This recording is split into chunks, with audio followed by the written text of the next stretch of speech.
Hey folks, it's Maxie here and welcome to a new TEW2020 video. You join us with Impact Wrestling as we are about to embark on a journey. It's going to end with Impact Slammiversary 18. Didn't know there was that many Slammiversaries, but we're here. So looking forward to this one. We should absolutely smash the attendance of last year's by probably about 9,000 more, which is good. The show should absolutely smash it as well, which is good in terms of show rating.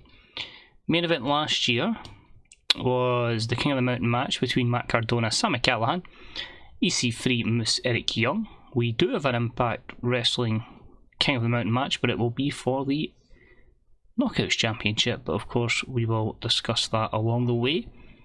We've had a few people pop up, say hello, a lot of new signings as we know. Samoa Joe made his return at the last event. We've made a couple of signings, a few that you'll see over the course of these episodes, well, the episodes that we'll show. And we have concluded a deal for the artist formerly known as Buddy Murphy. Similar to real life, WWE had let him go. So yeah, we've approached him on a handshake deal. And he'll come in probably after the tapings. I think it is like the middle of August we'll get him. So expect his debut at the next pay-per-view. But delighted to get him in, as I say. There's a lot of people that maybe you could say our roster is a little bit bloated, but it's all handshake deals, so we can use them and let them go as we please. So we'll jump into the office, which will take you to our show history. You'll see a few people there coming in. One thing I will allude on is MLW completely folded. They were financially screwed. I didn't have the money personally that I was wanting to part to take over them. So we just kind of nabbed a few wrestlers once they became free agents. So they'll debut over the course of the series. So let's rattle through these 4 tapings anyway and get you to your event tonight, which is Slammiversary. So I started off with Samoa Joe in the ring confronting Kurt Angle, and he basically saying he wants his hands on Josh Alexander. He wants a chance to become the Impact World Champion again. Our first of many returnees saw Trey Miguel back, and he scored the upset victory over Chris Sabin, the X Division champion, in a non-title match. With some words from Thunder Rosa, she says she just wants to get her hands on that women's championship and she's not giving up on her hopes. She then goes on to defeat Priscilla Kelly. Moose defeats Hernandez. Debuting as well was Lee Moriarty, I'll get it right eventually, who defeats the Violent by Design leader Eric Young. Adveni defeat Taya Valkyrie. We then heard from the alliance of Matt Cardona and Danhausen, how they're very, very evil, and of course Cardona being the deathmatch king. Minoru Suzuki picks up a win over Frankie Kazarian. Loaned in for 6 appearances, sees the bastard Pac arrive in Impact, and he says even though him and Phoenix have battled across the world, he wants to show he is the true greatest wrestler, high flyer, you name it, in the world. Lonnie Lawden defeated Heath before we get some more words from him and his mentor Chris Hero. It's not an official protege and mentor, but we do have one established as Griff Garrison has one under the tutelage of Kurt Angle. Quite mad. Samoa Joe then ends with a promo on Josh Alexander. He says, watch what I'm going to do to Edwards tonight. It's just a precursor of what's going to take place at Slammiversary. Joe wins to give us a 61, so not the greatest show in the world. We then move forward and Pac says to Angle he wants his hands on Rey Fenix. Give him to me, basically putting pressure on Kurt Angle. You'll notice over the couple of shows a lot of people are putting pressure on Angle. Josh Alexander then defeated Minoru Suzuki in a 66 rated match before Josh Alexander then said, Joe, I've just taken on an absolute badass in Minoru Suzuki and survived. I have no issues of defending this championship against you.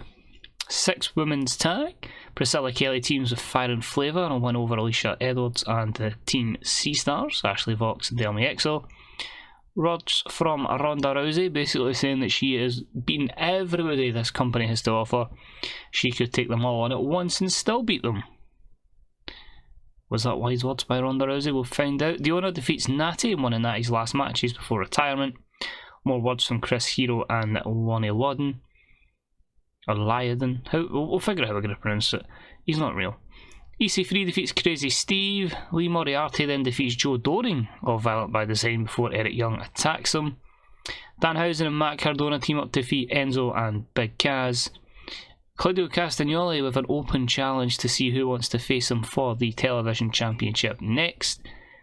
And in our main event, we had the Bastard Pac defeat Alex Shelley before we had some confrontation between Pac and Ray Phoenix, 66. Moving along to the next taping, we have a highest angle probably of all time in our company as Angle and Rousey confront each other. Angle says, we heard about the words you said last week, Ronda. It's going to happen. Queen of the Mountain matchup. We're going to put that title above the ring and see if you can defeat your 5 opponents.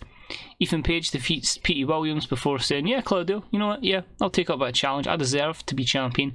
I was screwed out of becoming the champion previously, so I'm going to take that championship belt away from you, as I keep getting alerts.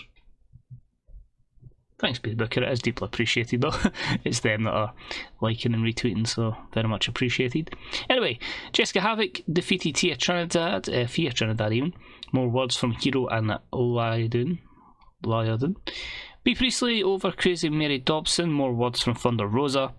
We had Roderick Strong defeat Carol Anderson before we heard some words from another soon to debut wrestler, which was Switchblade Jay White. Sarah, Carol, a lot of things have changed around the wrestling landscape. Look, you're losing again, you're nothing but a loser. Prove it to me. Prove it to me that the machine gun's still there if you wanted to battle at Slammiversary.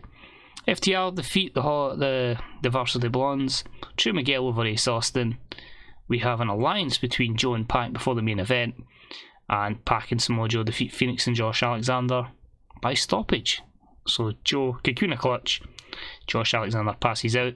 That match would have actually done a lot better, but Joe and Pac didn't work well as a team, and that hampered it, so it maybe would have been into the 70s. But still, got 69. Happy with that. And the final taping, we see Angle confirm that Deon Purrazzo and Thunder Rosa will be 2 of the participants alongside Ronda Rousey in that matchup. They'll say their piece of who's going to become Knockouts champion, and Rousey's just like, I'll just beat his off. Chris Sabin defeats TJP before with a few words saying that Miguel may have his matchup for the championship at Slammiversary, but we will see who will come out on top. And Sabin says, it's a no-brainer. It's always going to be Sabin. Matt Cardona defeated Heath before Pentagon Jr. put the Deathmatch King through a table. With B. Priestley defeat Natty Neidhart. With Vinny defeat Thea Trinidad. With Lee Moriarty defeat Ken Shamrock of Violent by Design before Young says he's going to get his revenge at Slammiversary. We then had EC3 with Holiday and Dango, of course that trio backstage with Kurt Angle, and Kurt Angle says he's got a big opponent for him at Slammiversary, with some words from Carol Anderson saying he accepts the challenge from Jay White, who'll show that the Machine Gun never lost it. Pac says a few words about Phoenix before a proper good 6-man tag to end the tapings of Claudio Castagnoli, Phoenix and Josh Alexander defeating Sami Callihan, Ethan Page and Minoru Suzuki. I swear I put an angle in there that seems to have disappeared, but it was basically to advertise a triple threat Monsters Ball match that I was putting in. So give you a rundown of the card then before we go ahead and actually do the show. World Championship on the line, Josh Alexander defends against Samoa Joe. Get Phoenix against Pac. Television Championship, Claudio Castagnoli versus Ethan Page. We have Enzo and Big Kaz versus Chris Hero and Lonnie Ladden. 6 knockouts, Queen of the Mountain match. Thunder Rosa, Deonna Purrazzo and Ronda Rousey confirmed so far. X Division Championship as Trey Miguel takes on Chris Sabin. We're also going to see Carol Anderson versus Jay White. Eric Young versus Lee Moriarty. And we're going to see a triple threat Monsters Ball between Matt Cardona, Pentagon Jr. and Sami Callihan. And there might be one other match, I can't remember. The show's ready to go. I'll see you on the screen. Let's do this. The other match was the Ec3 Open Challenge, of course, that Angle had put towards them. So, 11,781 in the Hodgie Stadium. This is basically where we get all our money from, is the pay-per-view attendance, because the attendance has been great so far. Actually started with a music video, you know, your usual hype package before a pay-per-view, where we basically had the confrontation between Kurt Angle and Ronda Rousey, just basically displaying the fact that she'll be putting her title on the line against 5 other women, and that was a 72. Moving along, we had the World Championship match first. Shocker, eh? But they had some good heat and decent wrestling. Josh Alexander does defeat Samoa Joe in 14:59 by disqualification. Josh Alexander makes defence number 1 of the Impact World title. So I'd put myself into a little bit of a pickle here. I didn't want the title to go straight off of Josh Alexander. I didn't want Joe taking a pinfall or submission, so him getting disqualified made perfect sense. And this allows us to, go a couple of weeks with this with this event, and allow them to continue the feud. But a 63, decent opener. And then Joe puts him through a table, gaining more heat. 63. We proceed then for the Monsters Ball match, and nothing says a proper Monsters Ball match when Matt Cardona defeated Sami Callihan and Pentagon Jr. in a Monsters Ball match in 13:11, where he rolled up Pentagon for the win. A 59, although Matt Cardona did take a stunt bump during the matchup and somehow remained victorious. Well, Cardona bails to the back. Callihan and Pentagon Jr. decide they just want to keep fighting, and we keep going back and forth. Two guys just will not stop brawling until we cut to an AEW shop, an Impact Wrestling shop commercial. But that was a 51. We then had EC3 out, and he says, "Who is going to face me?" And it is the returning Jay Lethal, who says it's been a while since he's been in Impact Wrestling, but he was one of the first guys in TNA for a long time. He definitely considered it a home base. He's glad to be back, and he's a much improved wrestler, as they all know from when he was here the first time. So a 58, and that matchup drew a 64. Decent matchup. Jay Lethal defeats Stephen Carter III in 12:46 with a flying elbow drop. So portray him as a babyface, but I'm really looking forward to giving Jay Lethal a push. I'll be honest, he was someone I was a massive fan of when he was in TNA. I don't have the time to watch Ring of Honor, so I haven't really seen how he's progressed since, but yeah, a chance to pick Jay Lethal again. I'm all about that. Then with the over the top entrance for the Switchblade making his arrival, which was a 62. And his matchup was decent as he defeats Machine Gun Carl Anderson in 13:38 with the Blade Runner. 60, 55 for Machine Gun, 60 for Jay White. A very different Impact Wrestling to what we see at the moment. The X Division Championship match was next. It was decent. Chris Sabin over Trey Miguel with a cheeky pin, using the ropes for leverage. Chris Sabin makes the third defence of the X Division Championship. 56, pretty level in terms of performances. Just Sabin's physical decline. That was the problem. We then moved on to more action. Chris Hero and Lonnie Lyodon defeated Enzo and Kaz in 11:37 when Lonnie Lyodon pinned Big Kaz with a Riptide Facebreaker. Hero carries the match, that's why he's with Lonnie, but the guy's getting 50 rated performances, which is good because he's over, like he's mid-50s in terms of overness. Doesn't have a skill in the world, so it's a real green wrestler that we're really pushing forward here, and basically seeing what kind of outcome we can get with that. But a 55 nonetheless. I have words from All Ego Ethan Page. He says he's been screwed out in many championships before, but this is it. He's going to take that television championship away from Claudio Castagnoli. 64 with Ethan Page struggling when going off script. The match was also a 64 with Claudio winning in 12:03 with a neutralizer. Again, pretty level in terms of performances. You can see here pretty much all of our companies between 50 and 60 ratings. So we could take someone that's mid-card, go main event, and then reverse. And Claudio makes his fifth defence of the television championship. We then had the matchup between Lee Moriarty and Eric Young, and it was a win for Lee in 11:48 with the Tag Driver 18. A 56, 57 performances off the bat. His overness is in the 40s. We can straight in with this push. We are going to give him as quick a push as we can. All good there. Looking forward to a big promising career in here for Lee Moriarty. We then had the Knockouts Championship match within the Queen of the Mountain match. And with a decent matchup, we saw Deonna Purrazzo defeat Jordan Grace, Venny, Ronda Rousey, Thunder Rosa, and Priscilla Kelly in 1803 when she retrieved the item. She wins the championship again. It's her second reign in-game, I believe. And she was head and shoulders above... Oh, sorry, Ronda was head and shoulders above everyone else. So, a few things. Despite making her dominate, Ronda's furious. So I had to make it a storytelling match. I think Ronda's going to be furious, so we may have to chuck money at her. But I just felt like I've pretty much given Ronda Rousey the full division. At least with Priscilla, I've got options. With Donna, I've got options. She can go and face other wrestlers. She could easily lose to Thunder Rosa, Jordan Grace. And I just need to try and push Ronda Rousey. Maybe to face some males until we get some of these other women to her level. Because she's by far our most overstar, male or female, as expected. So it takes the tanking of a 57 rating, but we might be able to build a start out of that in Diona. Hopefully I could push her to mid-50s over this, and then hopefully everyone else can follow. It's kind of the method I've noticed in a lot of TW says, they've done my AW one as well. Ronda basically propelled Britt Baker, obviously Becky helped as well, but after that it was a case of then Thunder Rosa went over, and then Serena Deeb, and then after that it was Jamie Hayter.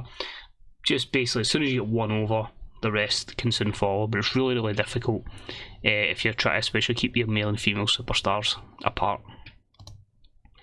Celebration for Diona is a 70, so that's really promising off the bat, that that's the rating it got. Ronda Rousey's absolutely furious, and she flips the lid. She's ready to basically put Kurt Angle in an armbar, which was a 74, former WrestleMania tag team partners of course. Which leads to, I believe, our main event. Which drew a 68, that's a bit shit. I thought I'd done a lot better than that. So for our matchup, Phoenix defeated Pac in 14:47 with a Meteora. A 71 for Phoenix and 80 for Pac. Have I went and get us confused? I think I know what I've done here. Nah. So, I did make this steal the show. My theory was, it's because I'm obviously booking different products. With EW, not the save on YouTube, the offline one, I can get a world class score over 10-minute matches. This might be 15, and obviously because I've went to steal the show, I went under, so I don't know if that's caused it to be a 68, but still, it's good. Phoenix wins because he's our contracted star, technically. Pac is obviously on loan. And we finish up with 62, so increase their pop in 52 regions, not our home region, which is kind of fair. As I say, our best angle was a 74 between Ronda and Kurt, and our main event was a 68. Obviously we take a massive penalty for our production values. I will say, because I kind of forgot to mention it, we are medium now. It was like after the last taping, we made it to medium. So we'll see how we adjust here. We'll see how the costs are. But obviously we're going to be a lot less in terms of production values to AEW because the money isn't quite there. So we'll jump into the main screen. We'll see how things have went. If we're going to look to make money or lose money. But again, just the way we are financially at the moment, not even any good TV deals. There was one I could have went with WG in America, but they wanted the show to be less than 2 hours, and I'm like, I kind of need my TV tapings to be 2 hours to rotate my roster and give everybody an opportunity. If I went to an hour, it'd be a mess, frankly. Try to fit everybody in. So hopefully we skip through this as quickly as we can. See the situation. So we have Jado leaving New Japan. We have a couple of people leaving as well. We have Mysterioso Jr. leaving CMLL. With Bray Wyatt injured. Where are we? Xavier Woods is going to resign. Of course, we obviously can't afford that to sign him. Oh, fans found it underwhelming. So we are in a tricky position. But the good thing is actually, oh no, Southeast is our home region. So yeah, if that dips in, we go to small again. But all we can really do is just keep working in America. It's going to be an absolute age before we get to that. But actually, the thing we need to work on just now is just money. Which at the moment, again, good. We have the new pay-per-view deal, which is why I had this 57,000. So that's going to give us a little bit more money. But I think when you add in the miscellaneous and the tax, you're going to see us in a position where we are going to be probably about the 200,000 mark as always. So we just need to keep building it up, unfortunately. Worker costs are only getting bigger, and that's us with like minimal on written contracts. Everybody's open deals, so and handshake deals. Big Kaz doesn't get it. Chris Hero is still on to sell. Yeah, the deal's just under there. There's just not enough people happy to see us. I might have to get rid of Fight TV. I was looking at maybe bringing in something else instead of Fight, but it was going to make it exclusive. So we'd lose out in a lot of other countries getting access to it, but we'd be in a position where America would maybe draw better. That's what I'll keep an eye on. But anyway, we are where we are, we just keep going. We have ticked off the achievement of becoming a medium company. So I think in terms of achievements in the game itself, I still need to take the 100 rated match with the 100 rated show, so that's ticked. But it's the fact it's like 50 100 rated matches, 50 100 rated shows I was struggling with, and the 100,000 seater crowd. I've got to like 70, but yeah, there's a few I still need to get up the top, but we keep fighting. There's some achievements we ain't going to get in this save, that's for sure, but we'll keep playing. As I say, I am absolutely love it. I'm addicted to a couple of saves, so that gives you an idea how much fun I'm having. So hope you're enjoying it. You'll enjoy it alongside me. As I say, if you do enjoy TEW stuff in general, mind check out my Twitter at 21Maxwell, where I've been doing the offline AEW stuff. I'll post stuff every so often of usually pay-per-view cards and stuff that happens in save, like Daniel Bryan and Bryan Danielson and Jungle Boy and their friendship. But anyway, thank you for watching. Remember, you have AEW videos live on Wednesday and Saturday, and if you like your women's wrestling, we'll have some Shimmer for you on Thursday as well. So take it easy, enjoy the rest of your day. If you want to buy the game, check it out on Grey Dog Software's website. Bye bye.